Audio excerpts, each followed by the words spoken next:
I'm 94 years old.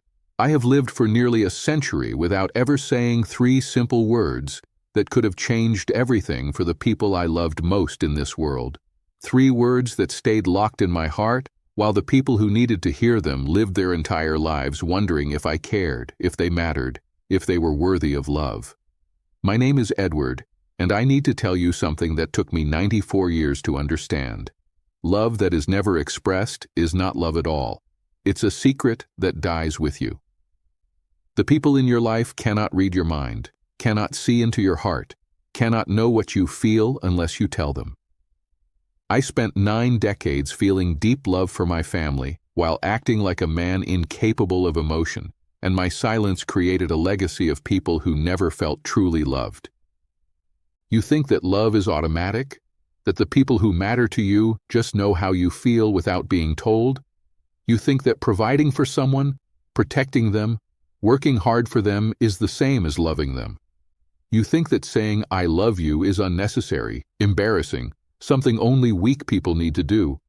That's what I thought for 94 years. That's the lie that cost me the chance to give my family the emotional security they needed, that robbed them of the warmth that makes life worth living. I learned emotional distance from my father. He was a good man, a hard worker, a provider who never missed a day of work in 37 years. But he was also a man who had been taught that emotions were weakness, that real men didn't express feelings. In my entire childhood, I never heard my father say "I love you" to me, to my mother, or to my siblings. Not once. When I cried as a child, he told me to stop acting like a girl. When I was afraid, he told me to be brave like a man. When I tried to hug him, he would pull away, uncomfortable with physical affection. He taught me that men who showed emotion were weak, that fathers who were affectionate were somehow failing to prepare their sons for the harsh realities of the world. The first hard truth I learned too late. Children learn how to love by watching their parents love. When you withhold affection from your children, you don't teach them to be strong, you teach them to be emotionally distant. When you never say "I love you," you teach them that love is something that should be assumed, not expressed. And they carry that lesson into every relationship they have for the rest of their lives. I married Dorothy in 1952. She was warm, affectionate, emotionally expressive, everything I had been taught not to be. During our courtship, she would tell me she loved me, and I would respond with "me too," or "same here," or simply change the subject. I felt the words in my heart, but they would not come out of my mouth. They felt foreign, embarrassing, like admitting weakness or vulnerability. Dorothy tried for 43 years to create a marriage where we could express our feelings openly, where love was something we said to each other regularly, where physical affection was natural and comfortable. But I could not adapt to her emotional warmth. When she told me she loved me, I would nod or grunt or act like I hadn't heard her. When she tried to hold my hand, I would find excuses to use my hands for something else. When she wanted to cuddle while watching television, I would suggest separate chairs were more comfortable. I convinced myself that my love for Dorothy was obvious, that she could see it in the way I worked to provide for our family, in the way I kept our house in good repair, in the way I never forgot her birthday or our anniversary.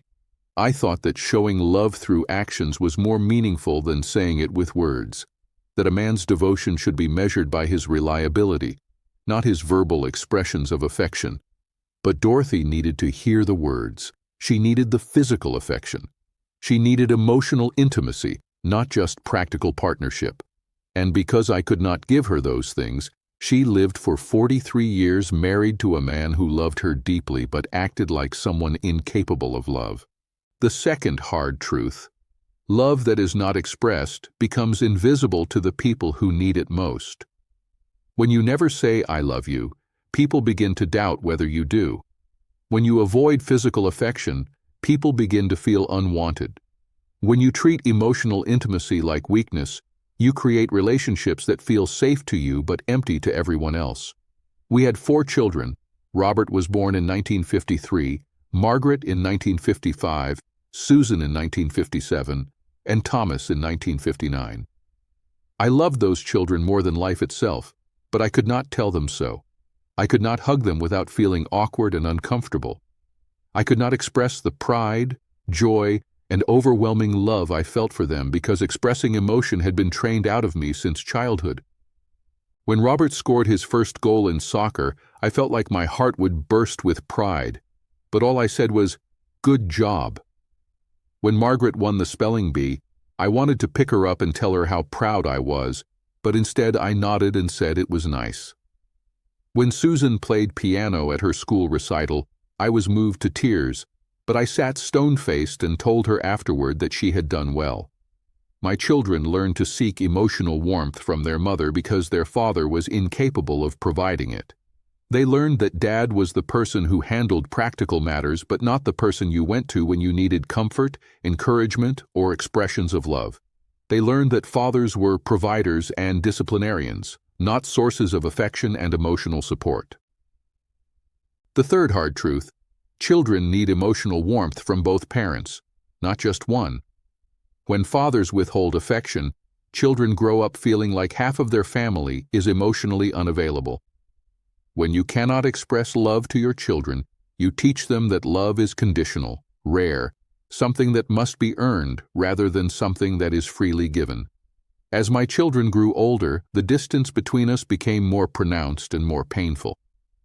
During their teenage years, when they needed emotional support to navigate the challenges of adolescence, they turned to their mother because they had learned that their father was not someone who dealt with feelings. When they fell in love, got their hearts broken, struggled with self-doubt, or celebrated achievements, they shared these experiences with Dorothy, not with me. I wanted to be close to my children, but I didn't know how to bridge the emotional distance I had created. I wanted to tell them I loved them, but the words felt impossible to say. I had trained myself for so many decades to suppress emotional expression that I had lost the ability to access those feelings in a way that I could share with others. When Robert graduated from high school, I felt overwhelming pride and love. But when he looked to me for emotional connection during this milestone moment, I shook his hand and told him he had worked hard. When Margaret got engaged, I felt joy and worry and love, but I expressed those feelings by asking practical questions about her fiancé's job and financial stability. When Susan had her first baby, I felt love so intense it physically hurt, but I held my grandchild awkwardly and commented on how much babies cost to raise. My children learned to stop looking to me for emotional responses because they had learned that I didn't provide them. They learned to love me despite my emotional unavailability, but they also learned not to expect warmth, affection, or verbal expressions of love from their father. The fourth hard truth: when you cannot express love to your children, you miss the most important part of being a parent. Providing food, shelter, and education is important, but children need emotional nourishment just as much as physical nourishment. When you withhold affection, you starve them emotionally even while meeting all their practical needs. Dorothy died in 1995 after 43 years of marriage. During her final weeks in the hospital, she was weak and scared and needed emotional comfort. I sat by her bedside for hours, holding her hand, feeling love and grief so intense that I thought it might kill me. But I could not tell her I loved her. The night before Dorothy died, she looked at me and said, "Edward, I know you love me. I've always known. But I wish you could have told me." And still, even knowing that she was dying, even knowing that this was my last chance, I could not say, "I love you." She died the next morning having never heard those words from the man who had loved her for over 4 decades. The fifth hard truth: death does not wait for you to overcome your emotional limitations. When someone is dying, they need to hear that they are loved, not just believe that they are loved. The people who matter to you will not live forever, and if you wait too long to express your love, you will spend the rest of your life knowing that they died without hearing the words they needed to hear. After Dorothy's death, I was alone with my grief and my regret. I realized that I had wasted 43 years of marriage by refusing to express the love I felt. I had deprived my wife of the emotional intimacy she needed, not because I didn't love her, but because I was too emotionally damaged to tell her so. I had created a marriage where love existed but was never acknowledged, where deep affection was present but never expressed. My children tried to comfort me during my grieving process, but even in my grief, I could not be emotionally vulnerable with them. When they asked how I was doing, I said I was fine. When they offered to spend time with me, I told them I didn't need anything. When they tried to share memories of their mother, I changed the subject. I was grieving the loss of the most important person in my life, but I grieved alone because I could not share my emotional pain with anyone. Robert, Margaret, Susan, and Thomas had learned from me that men don't express feelings, that grief should be handled privately, that needing emotional support was a sign of weakness. So even though they wanted to help me, they didn't know how to offer comfort to a father who had never modeled emotional vulnerability, and I didn't know how to accept comfort from children I had never taught to express or receive affection. The sixth hard truth: when you never model emotional vulnerability, the people who love you don't know how to comfort you when you need it most. When you teach people that feelings should not be expressed, they cannot provide emotional support during times of crisis. When you withhold affection throughout your life, people don't know how to give you affection when you need it desperately. As my children became adults and started families of their own, I watched them repeat many of the same emotional patterns I had established.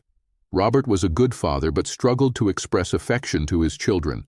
Margaret was loving but had difficulty with physical intimacy in her marriage. Susan was caring but found it hard to say "I love you" to her husband and children.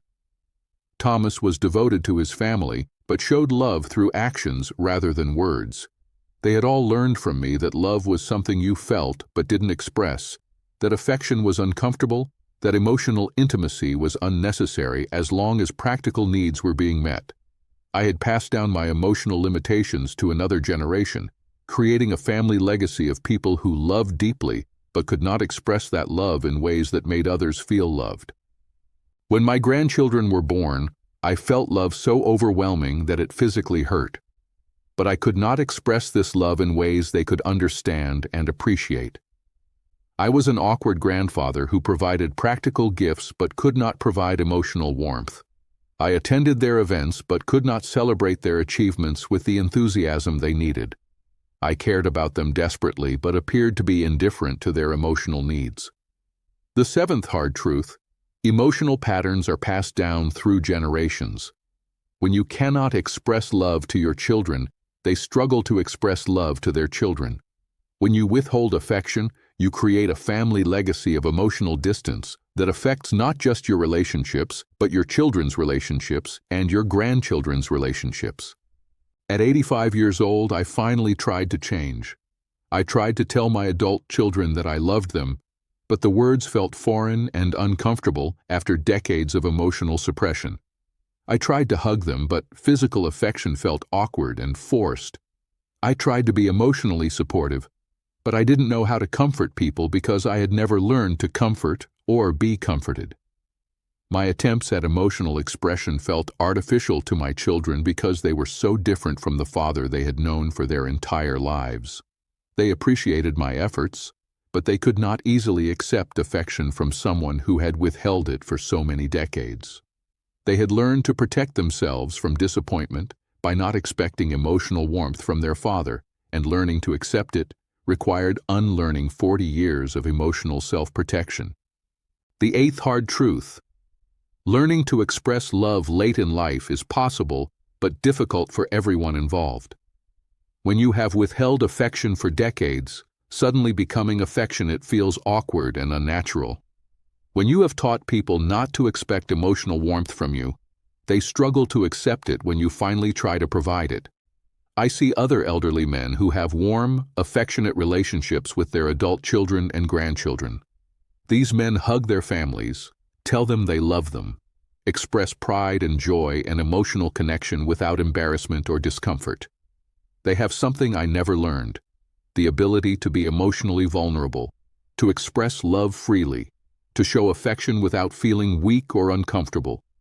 My neighbor Bill is 90 years old and has a house full of children and grandchildren who visit him regularly. I watch them hug him when they arrive, tell him they love him when they leave, sit close to him when they watch television together. He tells them he's proud of them, that he loves them, that they make him happy. He is emotionally available in ways that I never learned to be, and as a result, he has relationships that are warm and close and emotionally satisfying. The difference between Bill and me is not that he has a better family or that his children are more loving. The difference is that Bill learned to express his love, to show affection, to be emotionally vulnerable with the people who matter to him. He created a family culture where feelings are expressed, where love is said out loud, where physical affection is natural and comfortable. I'm 94 years old now. I have maybe 2 years left, maybe less. And I am spending these final years surrounded by people who love me but have never heard me say that I love them back. My children care about me, but our relationships are careful and distant because I never taught them to expect emotional intimacy from their father. My grandchildren are kind to me, but they see me as a formal, distant figure because I never learned to be an affectionate grandfather. I think about all the moments when I could have said, "I love you," and chose silence instead. All the times when I could have hugged my children and chose to keep my distance. All the opportunities I had to express pride, joy, and affection, and chose to withhold those expressions because I thought they were unnecessary. I think about Dorothy, lying in that hospital bed telling me that she knew I loved her but wished I could have said it. I think about how different our marriage could have been if I had been able to tell her daily that I loved her, if I had been able to show affection. 3 words. I love you. 3 simple words that could have changed everything for the people who needed to hear them most. 3 words that I felt in my heart every single day but could never bring myself to say out loud. 3 words that would have cost me nothing to say but would have given the people I loved everything they needed to feel secure, valued, and emotionally nourished. Don't make my mistake. Don't withhold love from the people who need it most.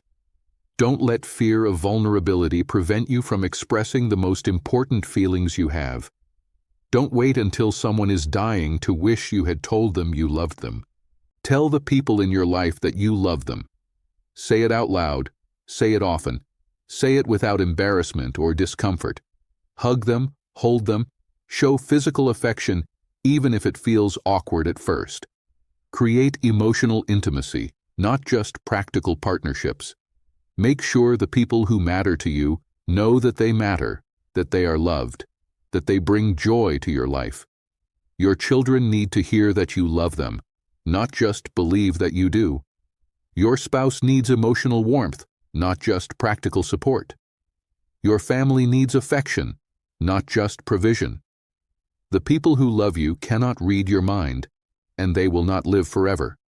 If you wait too long to express your love, you will spend the rest of your life knowing that they died without hearing the words they needed to hear. I'm tired now. Tired of carrying 94 years of unexpressed love, of relationships that could have been warm but remained distant because I was too afraid of vulnerability to say 3 simple words. Don't let the people you love die wondering if they were truly loved. Tell them, show them, let them know. The words matter more than you think they do, more than I realized.